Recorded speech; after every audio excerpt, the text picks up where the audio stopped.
The Netherlands has posted record figures for new coronavirus infections every day since Monday, a surge that Dutch officials are calling downright terrible, as the country joins much of Europe in grappling with a second COVID-19 wave. 6,287. That's the total number of coronavirus deaths in the Netherlands, according to figures from the World Health Organization.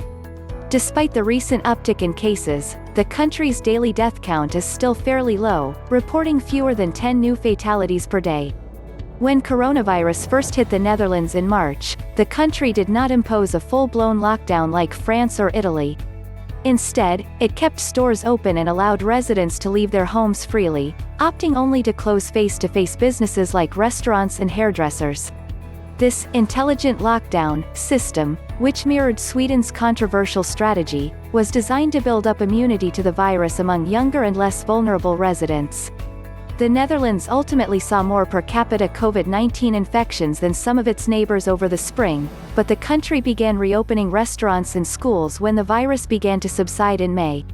Now, as cases rebound significantly and businesses and schools remain open, the country is weighing new restrictions. The figures look downright terrible, Prime Minister Rutte said Friday.